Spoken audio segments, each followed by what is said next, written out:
Hello, everybody, and welcome to another discussion with a theist with the Atheist Reformation. Joining me today is Father Uh, Patrick. How are you doing today, sir? I'm well, thank you. Great, I'm glad to hear it. Um, yeah, we're just going to zoom out and leave it with that for now. Sorry, everybody, I've been playing with the video trying to make things work the way I want them to, and they just haven't been. So we're going to do it this way for now. All right, so today we're talking about absolutes, and Father Patrick, I'd like you to go ahead and lead into it since this was your choice of topic here, and kind of explain what you see as absolutes, and then we'll take the discussion and kind of run from there. Right. Yes, I probably have a very poor definition of absolutes at this stage.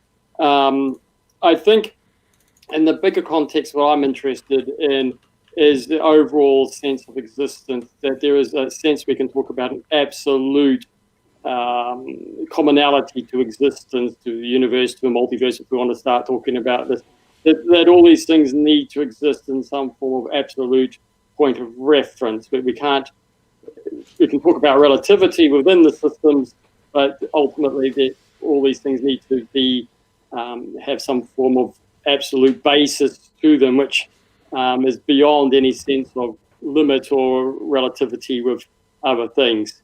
So that's where I'm interested in the way of absolute, and absolutes can be used in all sorts of other ways. But my particular interest is the sense of looking at existence as a limited objects of existence, atoms, universe, etc. Mm-hmm. Material existence, which I would define as requiring limits to define what a material existence. You are required by limits. And so talking about that this needs to be in a context of something that is limitless, that is the absolute basis is sort of a sense of something that is limited, the infinite, the unbounded, which I think is a basis for reality. So that's sort of where I'm interested in. Okay, so I guess a natural question at that point, I think, would be, um, what would make something like that necessary? Because, like, I mean, you and I have talked uh, off air in the past before here and there, and so I'm sure you're pretty aware that I'm not going to say I'm more of a scientifically minded individual, because to me that just comes across as dismissive, as if to say that someone who's a theist is somehow not scientifically minded, which is couldn't be further from the truth as far as my experience goes. Um, but I guess I say the way I view reality is more grounded in science than in, say, pure philosophy or things like that. I think that would be a more accurate way for me to describe that. And in science, in looking at reality through that lens of learning and knowing in that way, we find that absolutes don't really seem to exist for the most part, aside from a couple of arbitrary things. Like, people tend to bring up absolute zero as far as a temperature goes, which, okay, that could be argued, but at the same point, it's still based on an arbitrary distinction of this is when all molecular movement stops. And so we call that absolute zero because there is now no radiant heat energy coming off of that substance. Yeah. But at the end of the day, that's still being measured based on something that is very particular or finite. Yes. Well, I mean, I wouldn't, if you are looking at just simple material existence, which you can measure by the senses or the tools of the senses, etc., I Mm-hmm. would completely and utterly agree with you that whatever you would discover or look at would be somehow limited, would not be an absolute, or though the interesting issue of temperature does sort of give us a sort of a sense that there is a level where material movement action does stop at some point. Right. We can start defining that. So we can, but that again, I assume is correct that material things are movement, require change, etc. So in those of themselves, of course, going to find the absolute. And therefore we need to shift to, is this a satisfactory philosophical position? Is this a satisfactory understanding of reality? And in the sense of, is it really a coherent way of thinking? So in a sense, I would say that if we can go to what we probably agree with is a sense of logic or a sense of reason, that reason's not just simply figuring out how two material objects work out and combine and then be able to manipulate them, but reason can extend to the philosophical perception of the world and how we make sense of the bigger picture of things, and dealing with contradictions and of perceptions of how we understand reality, that there are certain concepts of reality which are logically coherent, make sense, and there's others which are frankly quite nonsense. But we can both agree on that. I'm sure we could agree that there are a fair few things out there that are nonsensical, absolutely. So so I think the shared thing is a sense of reason, and the other shared sense as well. There may be a need for moving beyond just what we can see and touch and feel in the universe to things that are more abstractions or mental ideas or spiritual ideas, for want of that these are quite legitimate aspects of existence and life, but they need to be measured or considered in other ways that are simply not accessible to simply measuring with the senses. Okay, so I guess a question that kind of comes up at that point is, what does make this necessary? If we're not able to effectively detect it, like for instance, the supernatural in and of itself, like I would think that to get to a point of absolutes, that we would have to have something to kind of measure it against, or something by which to discern that those things actually exist or are extant somehow.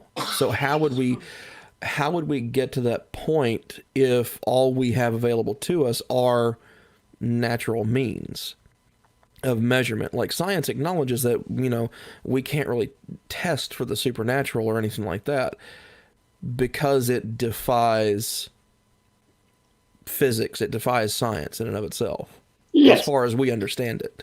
Well, there's two ways of that. Is that taking if humanity is more than just simply a physical being and has a spiritual component, there is plenty of evidence that the spiritual people would say, well, I've experienced the spiritual realms via meditation, via prayer, via means of exercising our humanity that is beyond just the normal touch, feel, and things like that. So if we're just going to limit my abilities to what I can see, touch, feel, of course, we're not going to be able to grasp the spiritual, but that doesn't mean that there's aspects of us, a spiritual side of us, which is able to grasp things beyond simply what we can touch and feel. That through prayer, there is a real sense of a presence of God or a presence of whatever that is tangible in a way which you couldn't sort of measure with a little scope, but it's a very real measurement to the person perceiving this. And you can get grouped religions where people are saying that they are perceiving the same things. That one person, a guru, can lead the followers, and the followers follow along with some sense of, I was just talking a lot of nonsense because I feel nothing. Obviously, they're experiencing something too, otherwise the whole thing would fall apart. And so right, but I would say that because human experience is so subjective and also so subject to flaw, subject to error, that's why we use some of these measurement tools that we do, because it helps to eliminate the human element. It helps to eliminate the subjective error. Does it get rid of everything? No, of course not. A person still has to operate the equipment, but it allows us to look at something in a way that we otherwise would not be able to, and actually understand it on a fundamental level, or on a more fundamental level. And so, with human experience being so subject to flaws and error, how can we really assess or assert that we know something to any degree without being able to demonstrate it in some way? Well, again, there's like I come from an Eastern Orthodox perspective, so you've got Right. like root teachings. I can only really speak from there, but I'm sure you can say something similar to Buddhist teaching. The monasteries run in a very much on a tradition. They have a way of action, a way of prayer, a way of how you act, and this generation after generation after generation produces effects. It's hard way to explain it, but It's okay. the people are getting a sort of an experience which is you can put to a level is reasonably objective because they're getting the same experience. So it's not just something, oh, I felt this, I feel this. The people are following a particular pattern of life, which is ending up with a similar range. Given our, as we say, even if a scientist has their own subjective way of even receive the information, you can't remove that. But there's a set core of objective common behaviors, common experiences, common effects on the human behavior of human character, where we can talk about this is more than just sort of one person's subjectivity. There is a level of objective consistency in the way of this tradition and the way it affects people who follow the path as such. So yes, I think we can't just sort of push it as just simply subjective. There's enough history, there's enough depth to this, enough commonality, enough shared experience that we can start talking about there's some objectivity to this as well. Right. No, and I'm not saying that we can't make objective statements about the experiences in and of themselves. Just that the experiences ultimately through each individual person are going to be subjective. And even though there are commonalities between them, there's always going to be some level of difference between the two.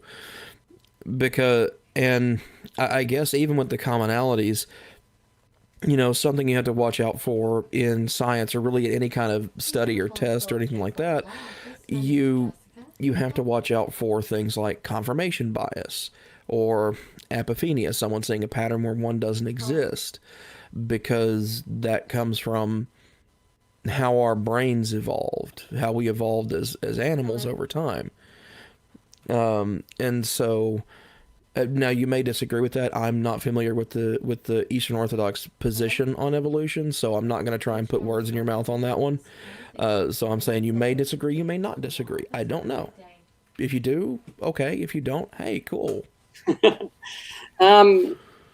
Yeah, I sort of got a little bit halfway what you're saying there, so I can't quite pin down your point exactly. Actually, just remake it again. Sorry, excuse me. No, oh, that's fine. That's fine. I must not have been close enough to the mic, I guess.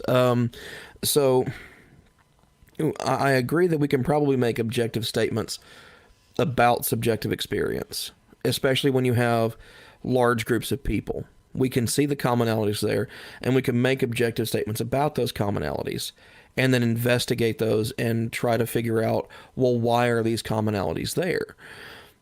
And in some cases, you could say that some of that could possibly be confirmation bias, depending on who's trying to collect the data. Because, if person A says they saw a pink unicorn, and person B says they saw a purple unicorn, well, a person who's interested in figuring out whether or not someone saw a unicorn is just going to write down, oh, these people saw a unicorn. And so that's kind of where that confirmation bias comes in. Yet those two people still had two very different experiences. But because that commonality, a little bit of what I would call maybe some overgeneralization or hasty generalization took place. And so I think that seems to be a common thread with most religions. Again, like I said before, I'm not very familiar with Eastern Orthodox, so I'm not going to presume that has happened. I'm just illustrating that that is what we see most commonly with other groups. Yeah, these things, these things happen. I wouldn't say it's not likely, and the way to interpret things. Again, I think that the evidence from the Christianities, if you go to Ireland, to Russia, to Egypt, possibly Mm-hmm. out to India, etc., they're all sharing a tangibly, at a fairly good detailed level, the same experiences, the same things are going on. And these things are not simply in the mind. The spiritual experiences have a sort of a manifestation beyond just the interior aspect. There's a sort of an exterior manifestation of these things. But the common tradition, the common experience, it transcends many places. So it's very hard to say this is just simply a confirmation bias or some of these other things. We can't write it off in that way. Mm-hmm. It's too shared at a too deeper level and too far spread to just simply. No, it could be something like that. I can't say this proves anything or Right. but I sort of pushing that these experiences are getting close to some tried sort of scientific experiences that we only know things so far as we've actually experimented with them and confirmed our theories by tested results. But there's a limit on even those, and some result suddenly comes up after time, and you go, oh, actually, our theory needs a modification because though it worked 200,000 times for this, Mm-hmm. that was a star pattern over here, which suddenly just means we need to tweak it again. So, Right. No, I agree with you on that one. I guess the issue that I would have is that we would need to find a way to actually conduct that test scientifically, because yes, we have all these shared experiences from several peoples across uh, several churches or places of gathering in several different countries over a number of years, like what you're talking about. So we would need to have a way to try and isolate for a specific experience or a specific occurrence, to isolate that thing out of everything else as to a cause or determining something like that. Like, for instance, if, for this isn't so much for you, but for anyone who may be watching or may watch in the future that's not necessarily familiar with experimentation, is that if I have a pile of sugar sitting in a particular place and over a number of days it's slowly disappearing, well, there's a number of different explanations that it could be. It could be water got on it and some of it dissolved. Ants could have come and carried it away, or anything else could have come and carried it away. And so we would have to find a way to isolate for each of those individual occurrences. And so that's what I would say would need to be done with something like the experiences that people have in a congregation, in an EO congregation, or Catholic, Presbyterian. It really doesn't matter what religion at that point. It's if we want to talk about these shared experiences and look at them in such a way as to be able to come back and say, yes, this is what caused that, or yes, they did all have this same experience. We need to have a way to test for it. We need to have a way to isolate that as the only possible outcome. I would say would be the case. And at that point, hey, I'm ready to say, okay, you're on to something. And I say the same thing for any religion. If we can test that and say, okay, hey, no, we have a starting point now. yeah, no, I understand. The question is whether such testing is inherently possible in a faith context, sort of thing, without. If you do this testing, you unfortunately sort of undermine your ability to experience or to realize the spiritual thing. In a sense, it's not something you can sort of necessarily stand back and observe without being involved with it to really know the experience. And then once you're involved with it, then you're no longer the observer from the objective observer from outside, and whether these things are even possible without sort of just as I think some of the quantum physics, you can't really observe something without affecting it. As soon as you observe something, you inherently stop being able to observe the other thing. You can't be totally outside the system to just look at it. And I think this is part of the issue that's going on here, is that these type of experiences, you have to sort of be in the system to experience, and everyone in the system goes, oh, yeah, but the person outside goes, well, how do I know? And so this is there are ways I can talk about. You can talk about the start and go towards the miracles, etc. And part of this religious experience is character change as well, and that this is a little bit more perceptual. Again, if you are of a minded character to actually be able to perceive these things, so the sense is that I would say in a religious sense, the sense of calmness of a character, the sense of humility, patience, forbearance. There's a lot of sort of deeper character, but these things you've got to have a little bit of be able to perceive. You've got to have the right instruments in a sense to do that. So, for example, someone for doing a scientific experiment, if they're not trained properly, will not see the evidence that's there in front of you. Right. If you don't know how to run a mass spectrometer, you won't know what the numbers on the display mean. Right. No, I'm with you on that one. Yeah. So there's a different level of ways.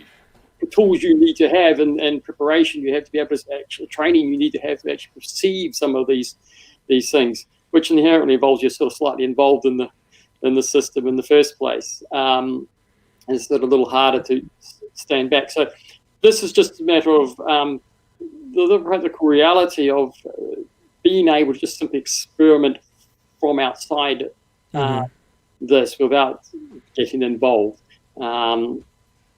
But certainly, I think there's some things like the miracles of the apostles, for example, where you could see people getting healed and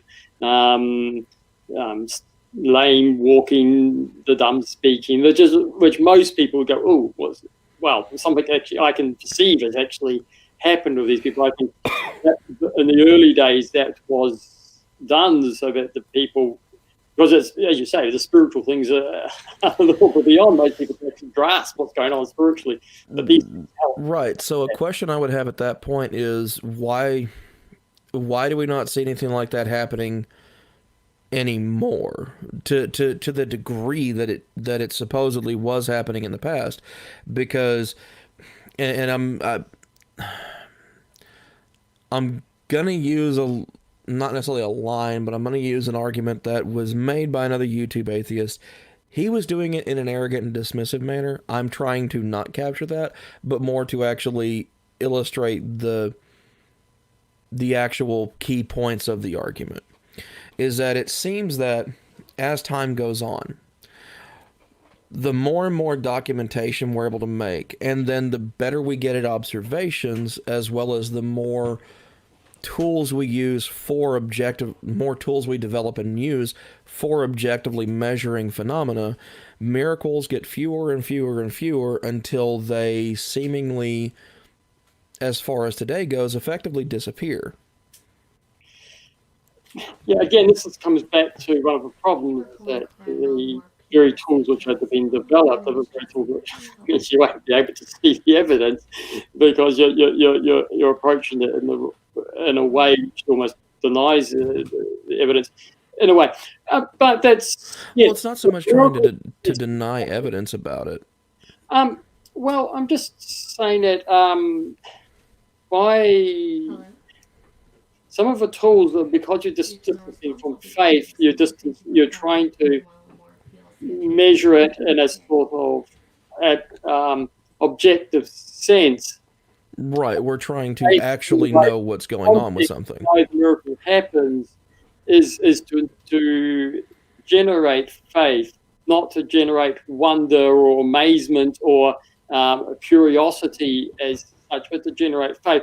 So if you're coming at the context trying to find miracles without been open to faith, but just simply to somehow test him as some sort of objective scientist, some objective outside of.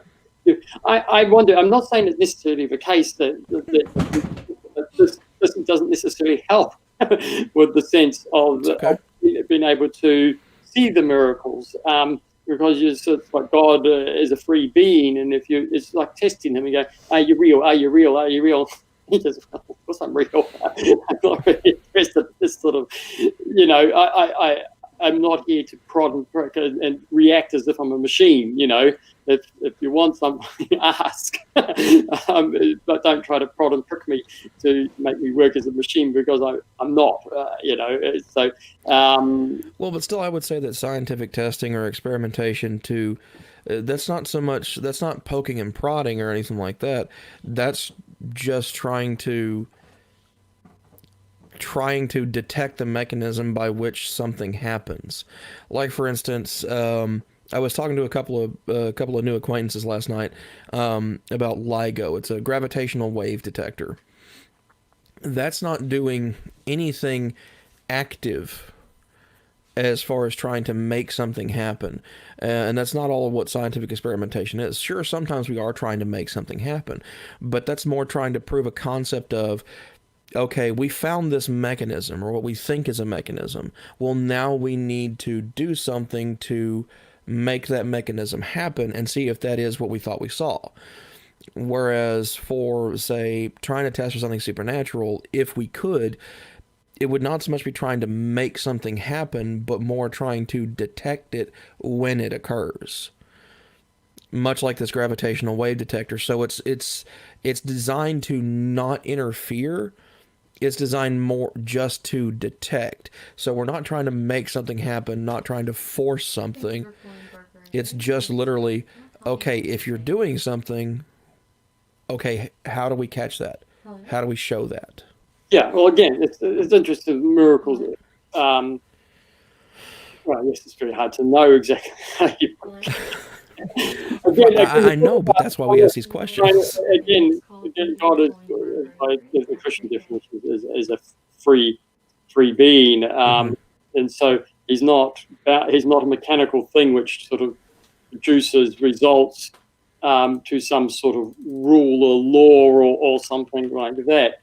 So it gets extremely hard to sort of predict that something or form anything of a predictive result with a free being that person X will always do, this and this every day scientifically with a sense of a freedom that, can see a common pattern in their behavior, but it's never quite going to give you a nice repeatable thing to say, yes, that actually happened, and this was the cause sort of thing.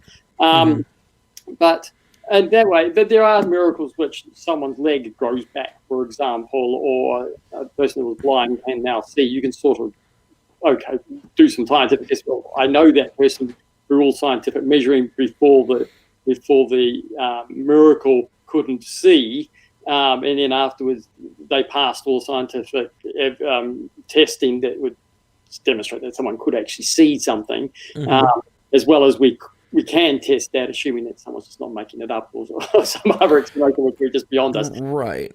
Now the regrowing limb thing, now that would be something I'd like to see. Yeah, I mean, I'm not sure. I mean, there were circles that claim to have that, whether it actually happened or not, I don't know. No. I'm not. I'm just saying, like, you mentioned them, like, that'd be something interesting to see. Yeah, because that's something we could test. It's something we could observe over time and watch and be like, okay, well, what's causing this? What did this? But why miracles happen and things? I mean, the Orthodox perspective, they still do occur. They still occur quite regularly. The case in point is I saw an icon, a wooden icon, which is gushing myrrh. I mean, it had lots of cotton wool, but soaking up the sweet smelling myrrh coming off it. No one was putting it on. This is just sat there over on no one touching it. And during the day, it just literally dripping with myrrh. And we're talking about myrrh. We're not just talking about some sap or something else coming out of the wood. And these are old icons. They're not wet or anything like that, in a sense of any natural substance still in the wood, as a new cut piece of wood might have. So this is, I haven't heard yet of any explanation how this happens. So this does happen still today. These sorts of things, which an observable thing happens, it's tangible. I've still got the cotton wool with the mirror on it. It's still there as such. And I visibly saw it in my eyes coming off the icon. So as far as I could tell, that's something which I can't find an explanation for in a standard sense. And also there are cases of recent saints who lived miraculous lives. They especially get this in Greece. Some who are able to diagnose patients are not medical trained, but they can say, look, so-and-so's got such a thing. The doctor says, yeah, that's fine. People who have got cancer, prayer, and it's gone, sort of thing. So, and sorts of other things. So things that just transcend the normal. These things are still happening. They're still out there. They're not very common. But that the question may be is, why aren't they common, is rather than why aren't they there?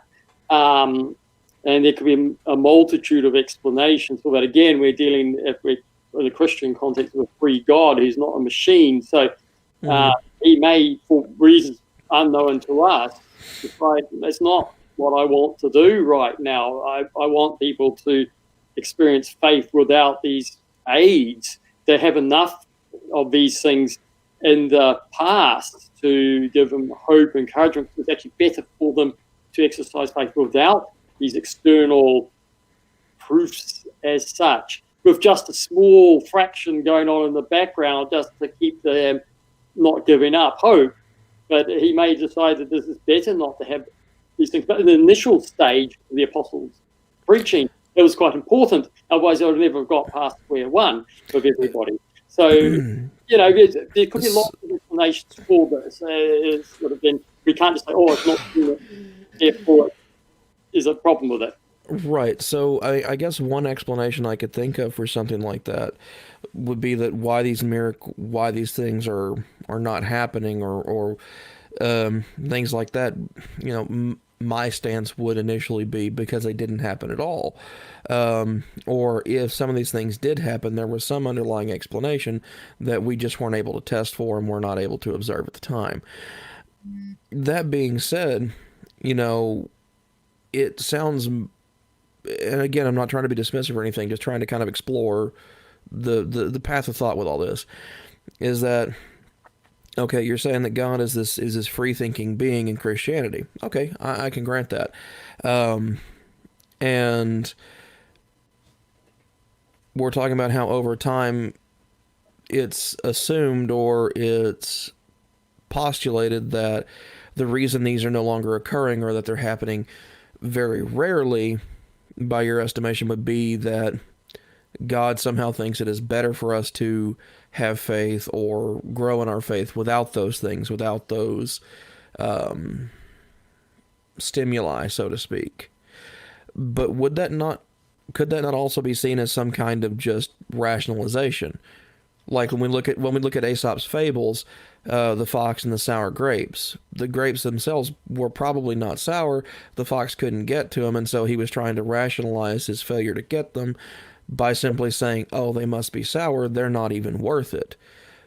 So could this not also be seen as just another form of rationalization? Well, yes, you could see it as that. I can't prove it one way or the other, unless I can speak directly for God.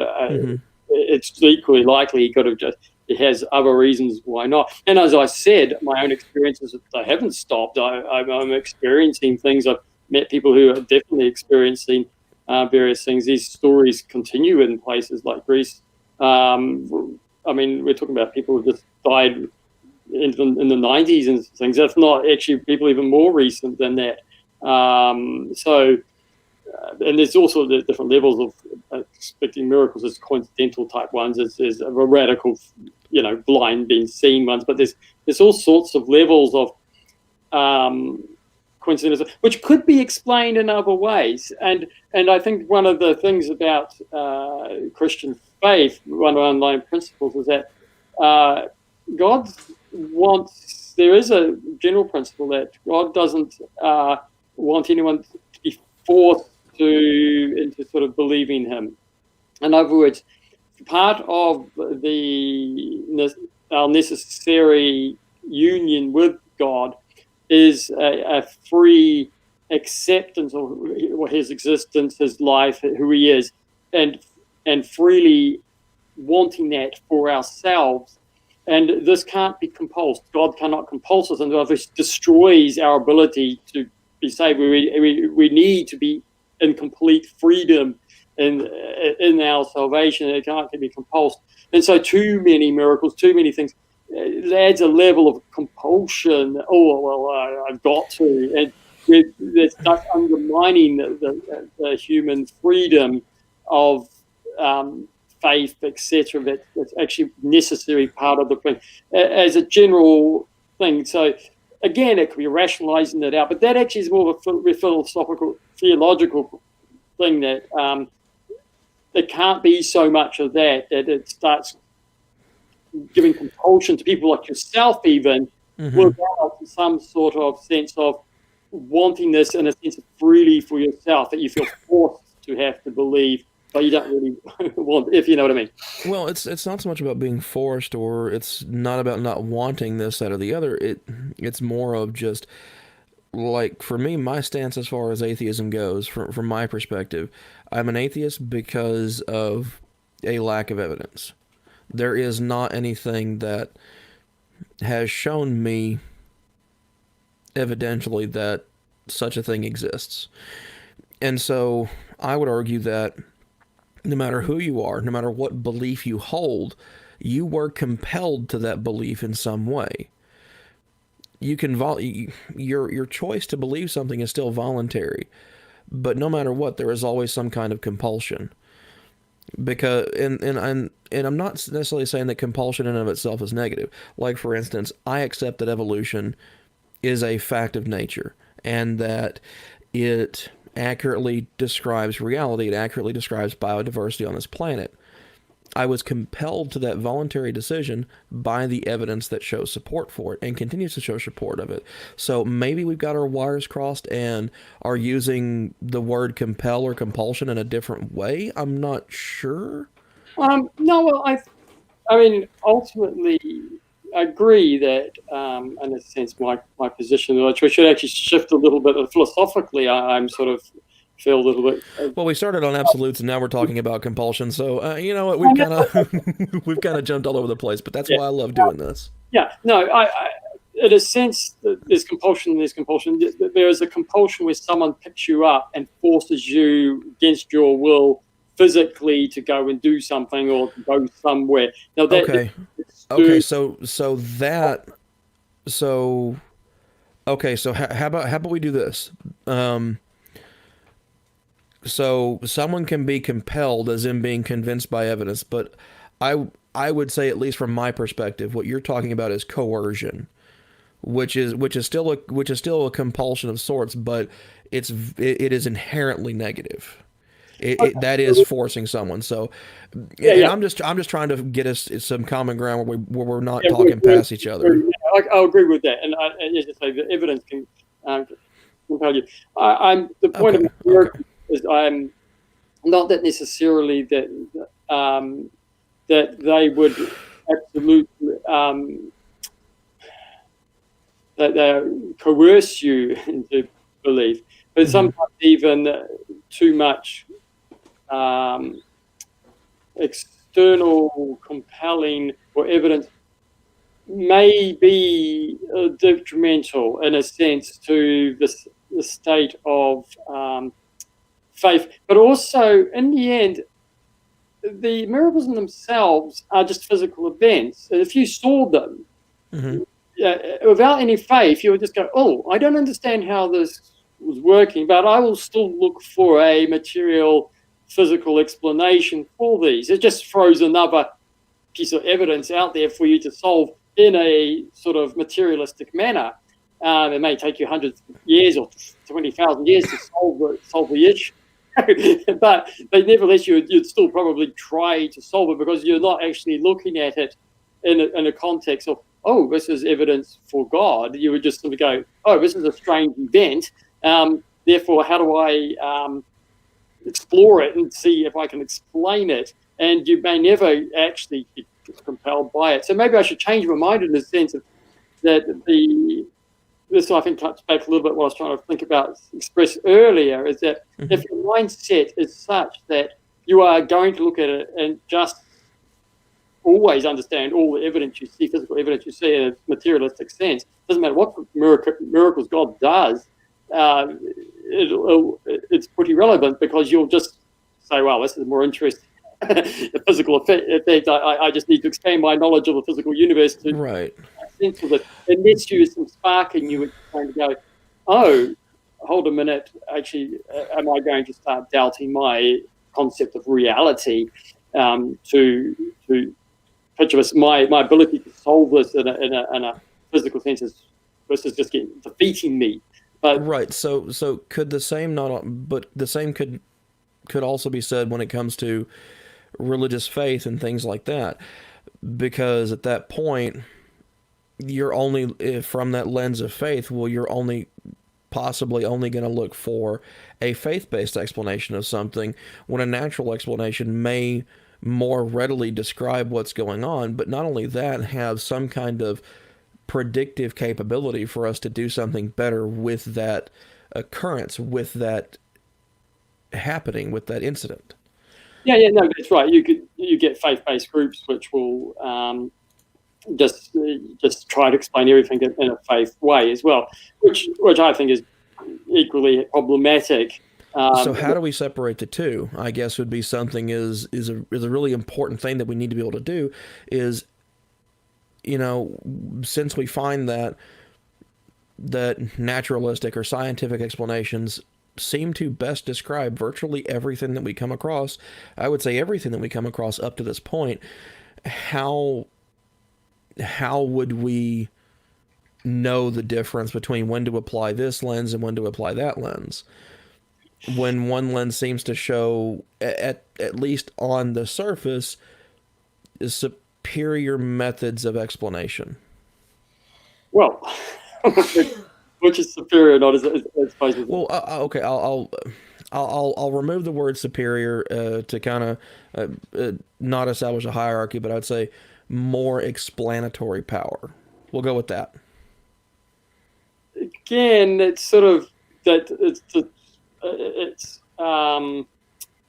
more useful, predictive sense that we can replicate certain effects and manipulate the material universe around us. If I just give a faith explanation for way iron works, now I'm not going to be able to do much with iron with that. But if I can actually work out at a more material level, then I might go, oh, actually, this, if I do this and this to the iron, I can get this and this property and create steel. And that actually makes a really useful sword. Right. So what removes us from applying that to every stage of the universe in and of itself, or how we experience reality, what we see in reality? Well, as I say, the reality is maybe more than physicality. There's a spiritual aspect to that, and these tools will not get us just the material looking at things, will not get us very far with the spiritual realm, because it's the unable to engage in it. And the way to get to a spiritual realm is through the way that the spiritual people who've experienced the spiritual realm tell us how to do that, which is things like prayer, meditation, and all the other spiritual practices which are out there to develop your ability to realize and sense the spiritual realm, as people claim, to some degree, to this whatever. I mean, there's certain different levels of scientists who can demonstrate or experience physical reality and the same as spiritual reality. Not every spiritual guru is giving you a sound or useful explanation, just like the early Greeks when they try to explain science, and when you drop something, it'll go straight down relative to forget about the speed of the object moving along. From primitive observations, then you can get the spiritual who've actually got much deeper, real. But that's the issue. That's what we understand with science, is that science in and of itself as time goes on, as exploration continues to occur, it's a self-correcting system. Religion or faith in and of itself doesn't seem to do that. I mean, it doesn't really seem to correct itself whenever differences are had. It seems that in large part we just tend to see a new religion or a new system of belief pop up Well, that has taken that difference, that disagreement, and just said, okay, well, we're going to pick up and we're going to go do this over here and call it something different. yeah. Well, yeah. I mean, as an Orthodox, our position is, well, actually, we do correct ourselves. We've got a sense of a tradition, a sort of a framework, and if people wander off that, they'll lose the plot. And we can demonstrate historically, et cetera, that this tradition has been fairly consistent, consistent right through there. But yes, people will break, and it has a sense of corrective properties to it, that its longevity, its strength, is because there is a definite coherent reason behind it. There's a coherent logic, there's an actual experiential patterns with this. There's defined the ways if you behave this way, you are going to get such and such a consequence if you behave that way. There's not a lot of room to be fluffing around with your own ideas without breaking away completely from this. So there is a sense, and then it sort of corrects stuff when people go off. Others will sort of drag. That's why we've had the controversies, councils, etc. Right, but I'm sorry to interrupt, but one thing I would say at that point is that seems to more come from a position of tradition, not so much, not, or at least not always going to be so much from what's demonstrable. Like, for instance, we don't accept gravity because it's tradition to accept gravity. For a long time, gravity wasn't even really thought about or taken into account, so it's not tradition in and of itself. We don't accept we don't accept evolution based on tradition. We accept it based on evidence, its predictive power, its explanatory power, and its continued reliability as time goes on. And so I would say with any religion, not necessarily Eastern Orthodoxy in particular, that a lot of it seems to just be built based off of traditions or councils of individuals who have come together to try and discern something in some way or another, and then they either ultimately agree or disagree, and then you have religions that decide, okay, well, these councils count, these don't, we're going to listen to these people and not those people. And so it all seems to really more stem from a traditional aspect rather than something that is observable or serves some kind of explanatory purpose. Yeah, I suppose it's because we're dealing with a different realm of human knowledge and experience. In a sense, a Christian sense, God has revealed himself, the pinnacle of knowledge, truth, reality has come into the world at one time, Jesus Christ. He is reality. He is the groundwork of our existence and everything. So he comes, and the tradition is a constant referral back to and correctives back to that tradition, to the reality of existence, which is realized in Christ. And so we're not searching for to try and explore ideas like in the scientists, we're testing this and just in building knowledge. We've had the fullness of the reality there, the fullness of the knowledge there. We are sort of in a way of trying to maintain it. Now we can do experiments and stuff. If you follow the instructions of those, how you meet this reality. If you go wandering off, you lose touch of this reality. That's because reality has sort of come into history at that point. Therefore, it develops a sort of a sense of tradition. And even in science, you do start having certain things which are passed on. You would go nowhere unless you've learnt a whole bunch of stuff that is the built tradition of a scientific method that brought in the calculus, and you brought in the relativities, and you brought in some. You have to assume some of this, but you're always constantly testing it in a sense. But again, you can't start playing in the field until you've absorbed the received body of knowledge in the first place. So it's not completely divorced from that. But again, in Christianity, because Christ is the truth, the reality, yes, because he came in at a particular point in history, then we sort of do have that sense of tradition to refocus ourselves back on there. And that's just sort of a different thing. But it's not, I don't think it's completely separate cases. But I think... See, talking about that and talking about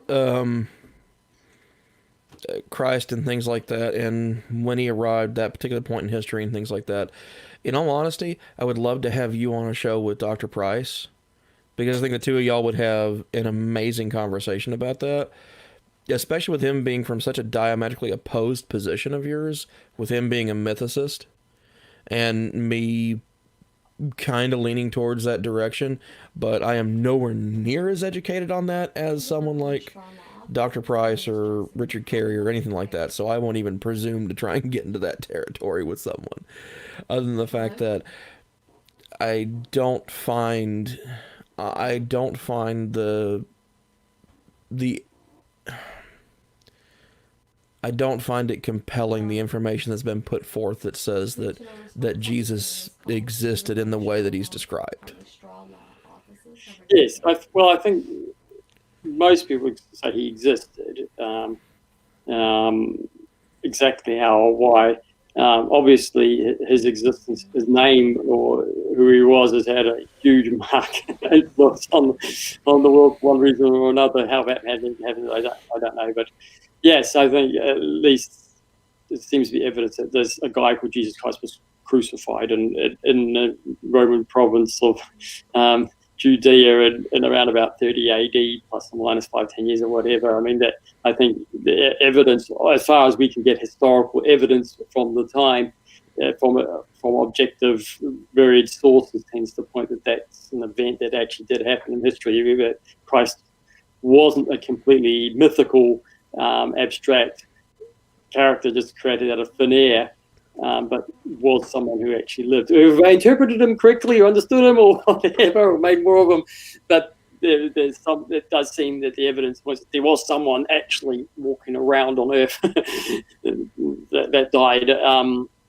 who was Jesus Christ. I mean, I think people would struggle to at least accept that. I would say that's probably a show all on its own. So we'll try to avoid that one.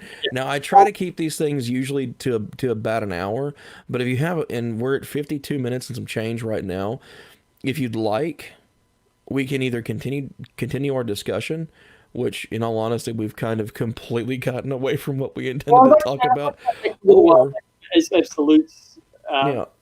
Or we can look at some of the audience comments that have been rolling in as the show's gone on, and kind of use that to wrap up. I'll leave that up to you. You're the guest. I'll just go back a little bit, just to sort of. I'll just say that I think where the issue goes, in some ways, this evidential things, it gets a bit hard to sort of to prove one way or the other. But I think I'm more interested in the idea of absolute, looking at reality. And I think for me, the problem I have with a materialistic view is materialistic, would I be correct, would be things that are defined with some form of limit, so you can define its space, location, and things like that. If it was simply limitless in every way, you wouldn't really be able to call it material, because it would actually have no component parts to it. It would be unmeasurable in a sense. Would that be fair enough? Well, I would say I don't know on that one, because temporality in and of itself doesn't necessarily lend itself towards having to be removed for something to be limitless. Now, if something has no material component, or it's not attached to space-time or anything like that, well, then we have no way of really knowing if something of that to that effect can even actually interact with what we see as reality. Right. Well, as anyway, far as that goes. So that's where I would have to draw a line at is with absolutes from that regard of something being completely limitless, or that kind of gets into the philosophical realm of universals, like what we had discussed in that chat with Michael the other day. And that comes with a lot of problems, because that implies that Like, for instance, I'm just gonna grab something at random, like my wallet here. Okay, so philosophically, this would be a particular, and the universal aspect of it is that it's a wallet. It has walletness, and if that's a universal, that somehow that property of walletness applies to all wallets, then for an absolute thing, for an absolute walletness, there would have to be some kind of physical embodiment of walletness that has no other property but that. But we know that everything that we think of with that is going to come down to a particular. Like, this wallet is made of leather, it's got a character on it, it can hold things. These are other properties within it that help define what we understand as walletness.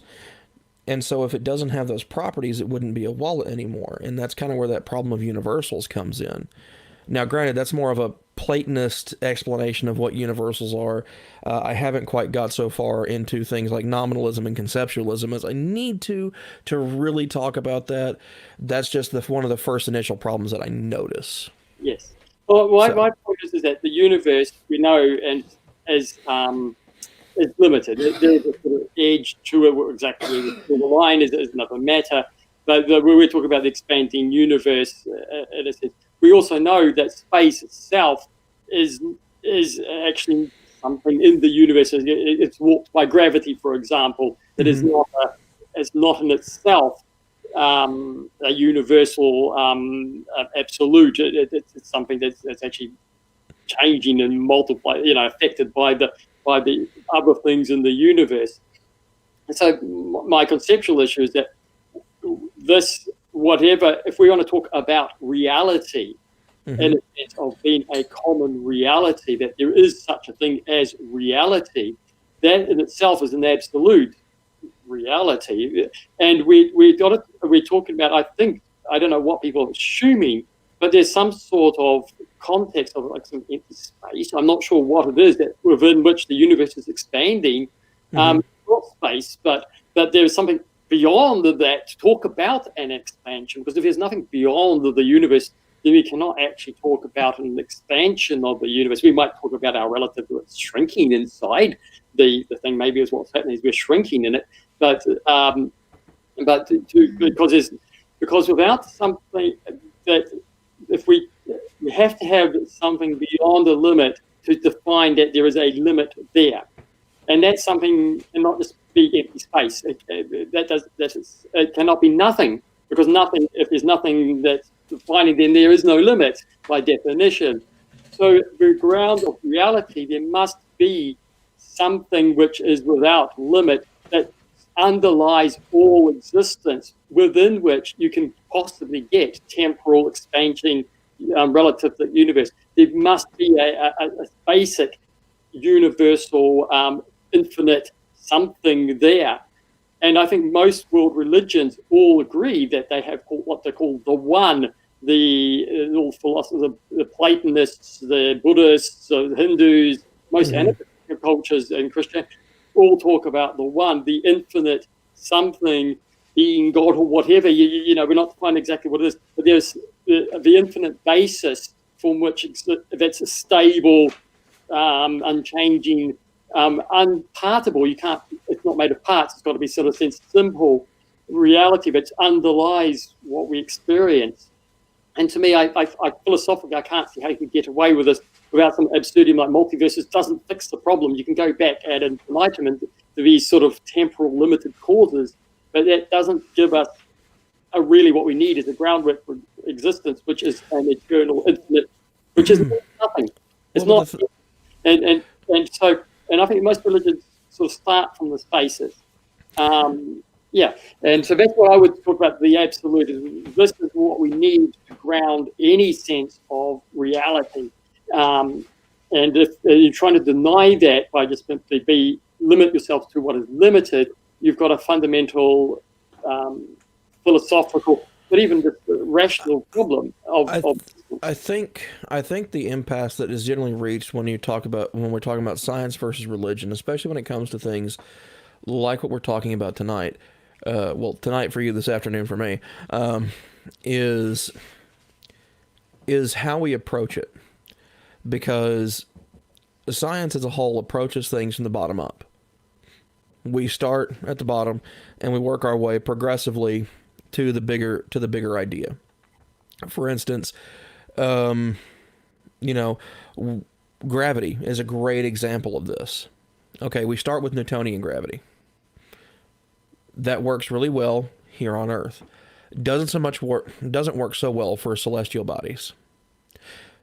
Okay, years go by, and then we get Einstein's theory of relativity. This has better explanatory power and not only works on the local level, but also works on the cosmic level. And years go by. Well, now we're looking at things like quantum gravity, because we found out that Einsteinian relativity, or Einstein's explanation of gravity, doesn't work so well when you get to a point of singularity, like trying to go back and look at the Big Bang, or trying to get into a subatomic level of microgravities and this, that, and the other. But quantum gravity seems to be able to do this, at least in the onset. It's still really early on, so we don't know for sure. And so we started at the bottom with our local finite, with our tiny amount of information. Then we worked and built upon that until we get to the greater thing, which seems to be at this point quantum gravity. Whereas religion, on the other hand, it looks at things from a top-down perspective. It starts with God and then works down to the minutia on through that. And so I think that's probably one of the biggest fundamental disconnects with conversations between religion and science, is the total approach to how we understand things. Yeah, I think, well, I mean, not. And I think that's why with science we don't see absolutes, but with religion we do, is the approach. Yeah, and so philosophically, we have to figure out which one's better, I would think. And then you move down. And so philosophically, the issue is absolute is easy. That makes perfect sense. That you've got a stable, continuing reality, whatever, without even going into details of what that is. But there is some infinite stable reality, because that makes sense. That reality should always be whatever reality is. Otherwise, and the problem is trying to explain the temporality and the changes what we see in the world.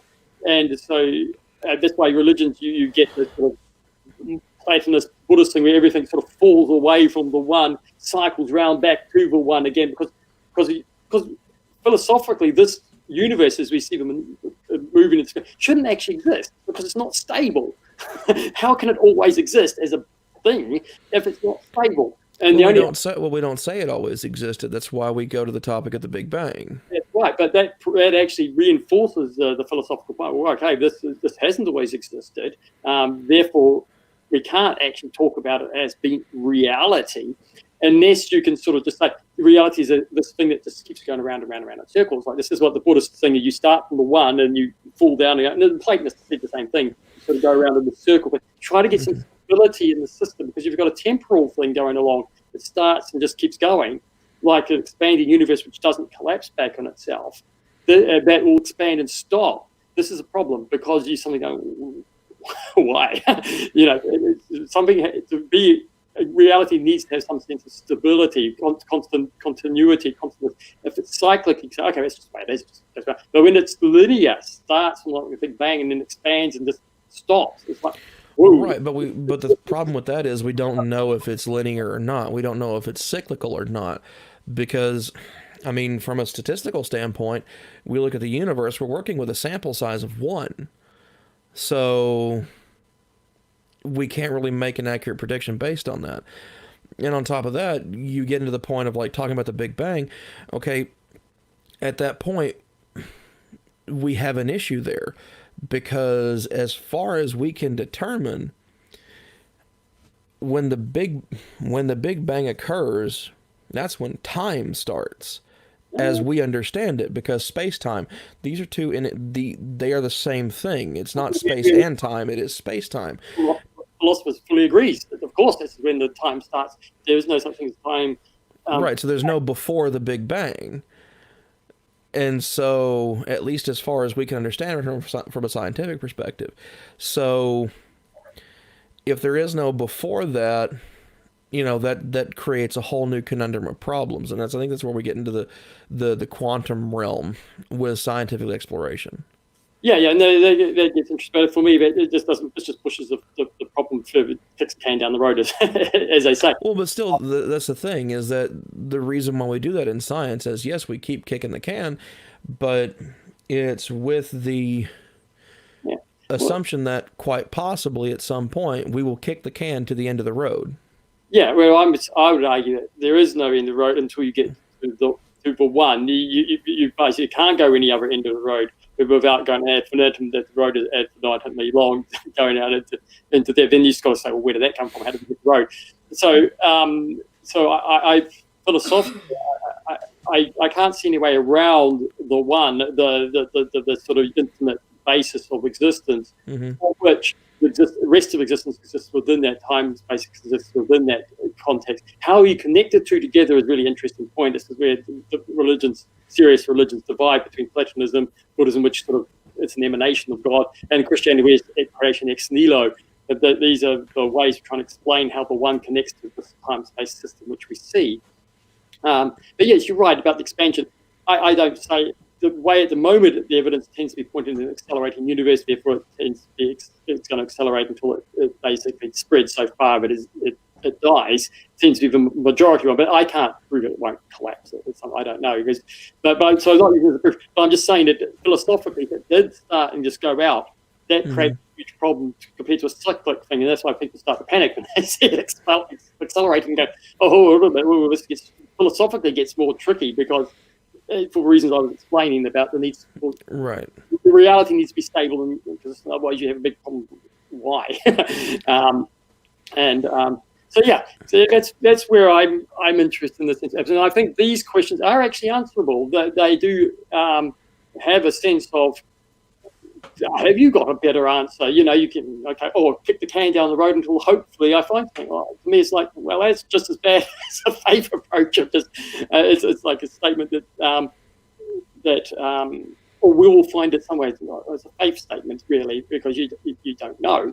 Whereas right, but but we do it with the understanding of knowing that we don't know, tautologically speaking, anyways. Is that yes, we keep kicking the can. Will we find something at the end of the road? Will we find an end of the road? We don't know. That's why we keep kicking the can, because we're searching for that explanation. We're searching for, okay, what did this? Okay, well, that thing happened. What did that? That thing happened. What did that? Until we get to a potential point of there is no other explanation other than what we're currently working with. And so I guess scientifically we're trying to find absolutes instead of saying that there must be absolutes. Yes, well, I would say that there must be an absolute to even talk about reality as such. The idea of reality is an absolute, because we're assuming that we all live in the same exists over the same reality. Otherwise, we wouldn't have the discussion. My fantasy about pink elephants and whatever flying around is just as real as whatever you're claiming to be, because if there's no absolute sense of a common shared reality which we can both say, you can't judge each other's opinions on it. Whatever goes on in my head is just as real. Right. So I would say at this point, we've had an awesome conversation. So why don't we get to a few of the audience comments, questions, things like that, and then we'll kind of wrap things up for the evening, because I know it's getting kind of late for you at this point. All right, so let's see. Some of these, it looks like we actually kind of answered inadvertently. So, let's see. Okay, Harry, he's my co-host on the Sunday show. He comments a lot, so I'll show one of his. He says that science comes up with new fields all the time. Math routinely is replaced by new math. I'm guessing that this is supposed to be in reply to me talking about new religions popping up. Or something like that. It's like, okay, yes, they're replaced because science, mathematics, these are self-correcting systems. If something works, we continue using it. We don't break off from it and let that one thing that's not working keep going and then make something new, it either continues to be useful or it's no longer useful, and then it gets, tucked back into the, hey, this is some weird stuff that we used to think made the world work, like miasma theory, where we thought that disease was spread by bad smells. Well, at a human level, this is quite consistent, because we are creatures of a limited mind, limited knowledge, limited. So we're constantly exploring, improving, and learning not only individually, but taking the collective knowledge of our predecessors and building on that. So all the sciences naturally grow and develop. In a Christian sense, we are saying we've had revelation from the one who is all knowing, all. So he isn't expanding knowledge, and revealed to us the a sense or touch into the absolute knowledge, the absolute knowing. And so at the same time, while we individually grow into that, we are growing into and preserving something which is, in a sense, complete and accurate knowledge of reality and existence, which doesn't need to be constantly growing up. This is why we've got tradition as such, because we have something which has come in from the one who does know all, who's established and runs the system. So we don't need to sort of, if that's correct, then we have got the guidebook as such. Right, and see, that's one of the things that I would say is kind of an oddball thing, is like, you look at each different denomination, they all think they've got the right answer. They all think that they have the answer to quote Douglas Adams, the answer to life, the universe, and everything. Which anyone who's read Hitchhiker's Guide knows the answer is 42. Yes, indeed. Yeah, no, well, but then that's okay. You can say that. Well, I mean, you can get different scientific schools which will say, well, I'm a string theorist, I'm a this theorist, and say, well, I don't think there's very different schools of thought. I mean, right, but ultimately we figure out which one of those is right and wrong. Which one's right and wrong, and then some eventually will let, on the compelling weight of argumentation, will realize that they're wrong. And the same in religion. It's not everyone is equal. I mean, there's Orthodox theologians. We are Orthodox because we all actually, I can pick up a book to another theologian, 99.9% of what we know about theology we both agree on, and we'd both quite happily very good reasons to say why we believe that. This is where the ecumenical councils, they didn't just make up things. They had huge debates, because they were debating about things that were actually prevalent to reason, and people were compelled by, as you say, by convinced by the argument of reason that this is correct. And so a lot of the Orthodox objections to various so-called sects and stuff is, you guys are just not reasonable. You're just making a fantasy. Where are you going? This isn't coherent logic. You're just way over theories. And they can demonstrate that. I'll sit down and discuss that and argue and prove my case as, with reason I can do that. So I think we must be careful, whether you believe in religion or the basis for the thing, but that it somehow doesn't have a sense of way of correcting itself and reason and actually being able to distinguish between what is orthodox and what is not. Now, we might have different groups, strong schools, such as Roman Catholic and Orthodox, but you'll find that a lot of the smaller ones will come and go and disappear, because eventually their coherence, their logic and stuff will fall down, whereas the biggest schools are there because they've established themselves through constant attacks, constant challenges to their orthodoxy, and out by compelling reason. I mean, I'm Orthodox not because I just happen to feel like doing it. When I'm compelled by reason to be there. It makes the best sense of existence of life of the universe in the biggest picture. Well, as long as you're not coerced. No, not at all. I mean, I was going to open arms. Right. But yeah, so I just like to say that being Orthodox or religious doesn't mean that we can't actually have a reason for things. And I can sit down with you. Well, this is why this group here doesn't fit in this one here. Just as you could explain why this scientific theory doesn't work in this scientific, we could have the same sort of discussion in Christianity. And being Christian doesn't mean I have to close my mind to discussions like this. If you bring up an interesting point, I can compelled by the belief of truth and reason that I need to have a reasonable sense of how that fits into the big picture of things. I can't just sort of drop it off the edge or brush it under the carpet. So, yeah, that's just the point of it. Okay, so looking at these two, I'm going to pull up two different ones. This one is another one from Harry saying that religion is not scientific inquiry, which of course we both agree on. It says, but religion does not claim to know everything. So let's narrow that down to Eastern Orthodoxy. Does it actually claim to have the answer for everything? Because I know there are a bunch of different religions that do actually claim they know everything through God, and that, you know, that's how they know everything.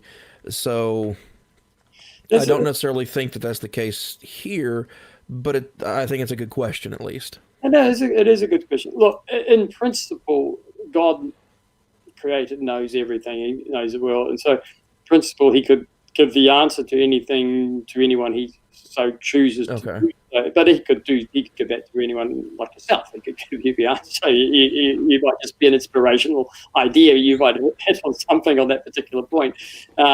So in that context, I'd have to deny that I have no connection to God to say that I couldn't have an answer to everything. But in the sense of, if you read through the information which is set for faith and practice, etc., for being an Orthodox Christian, no, we don't have every answer to every single scientific question. No, we don't have some sort of super insight into quantum theory and stuff which has been predetermined before all ages. In a sense, God has, in a sense, but he doesn't tell us all that sort of information and that, or how to get rid of a coronavirus necessarily. He might reveal that to somebody, but so the average person in the Orthodox Church doesn't have a handy book to or any expectation of getting the knowledge to answer every question. I'm not going to pretend to that I can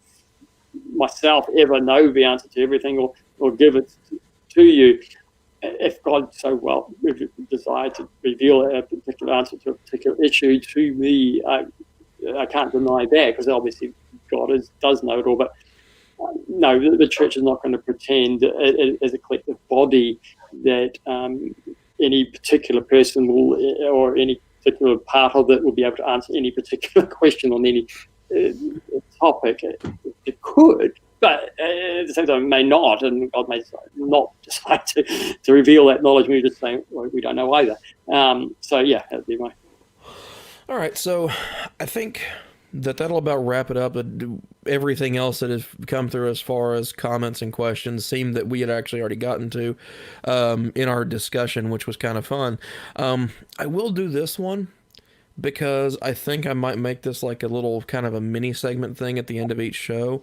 So Pineapple asked the question, what is the proof that there is a creator? So I'm actually going to rephrase that question and just kind of, for my own personal self-interest on this.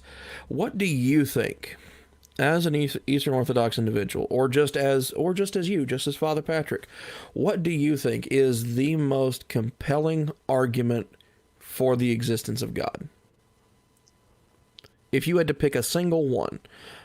For the existence of God? Like ontological... argument from aesthetic experience, any of them. Well, my personal way of doing it, though this is sort of as a layman, is the impossibility of nothing. So as I said about the absolute, there can't be nothing, because that nothing cannot have an existence of itself. We can't limit something by nothing. There's to be something beyond the limit. And we know that existence space is not some sort of big basket which the universe grows in. Space is part of the universe it's growing with. Right, space-time.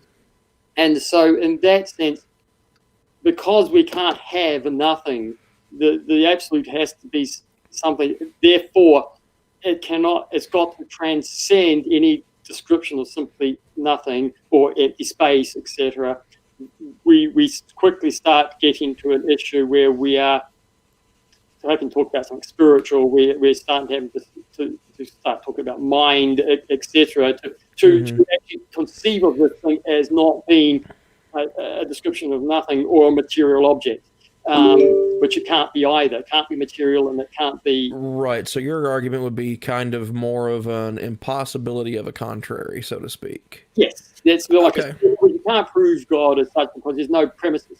It transcends God, but the contrary is impossible. So therefore, once we get the contrary out of the way and then start paring that down of what actually makes sense, in the end, you end up with the Trinity, because even it comes down to, if we're talking about a mind, if a mind, your mind has to know something, well, how do we distinguish the knowledge of a mind from the mind, unless the knowledge is actually distinct from the mind?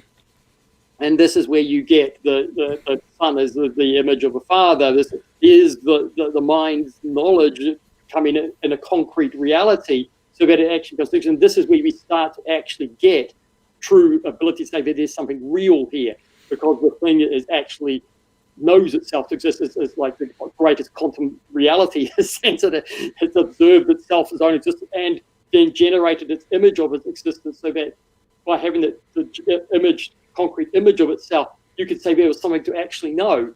Otherwise, you're going to get out of a sense of just explaining empty space or nothing, in a sense. So, and then the Trinity is about how these two things, once you get an image, you have two. Well, there can only be one. The third unites and distinguishes at the same time.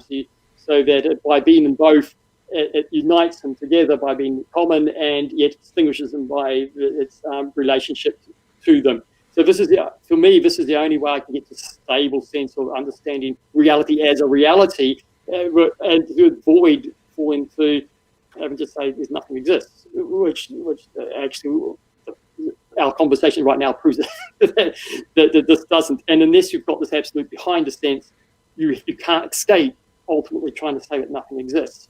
And to me, that's the biggest problem is I say, material universe. It constantly has a limit, and you've got to have something beyond that limit, and you can't have it as nothing. And it just keeps, you've got to end up with this universal, infinite something that underlies it. And I can't see any way you can get around that point. So that's okay. Well, I really appreciate you coming on and talking to me this evening. I greatly appreciate you staving off bedtime or anything else that you might have going on to jump on and talk to me, and talk to the people and whatnot. So, do you have anything upcoming? Do you do debates, write books, anything like that you got maybe coming up that you'd like to plug before we close out the show? No, nothing at the moment. So I live a pretty quiet life. That's okay. Nothing wrong with that at all. Nothing wrong with that. Well, everybody, this has been Father Patrick. He is a contributor to the Reason and Theology YouTube channel, and I will actually be on that show with Father Patrick in 2 weeks' time on the 18th. We have a roundtable discussion on reason and a couple of other things, if I remember right. Vision and Revelation, I think, is a topic. Is that with the Muslim and the variety of reason and revelation? Let's see. I know it's on the 18th. Let me check it real quick, because I'll happily plug it for them, especially since both of us are going to be on there too. So, Dan Barker's going to be on next week. It just says the round table on the 18th, but yeah, I think there was a message that Michael put into our chat a while back on that one. But anyway, I think it'll be a fun discussion. I think we'll have a lot of fun with it. So, anyways, to finish closing everything out, as always, please remember to like, comment, and subscribe. Go and check everything out on Reason and Theology as well. You can follow the Atheist Reformation on Facebook at facebook.com/the Atheist Reformation. And if you want to be on the show, or you on Discussions with a Theist, or you think you have an interesting idea that you'd like to have discussed, you can email me at theatheistreformation@gmail.com. So everybody, thanks for tuning in. I appreciate it, and especially thanks to you, Father Patrick. Everybody have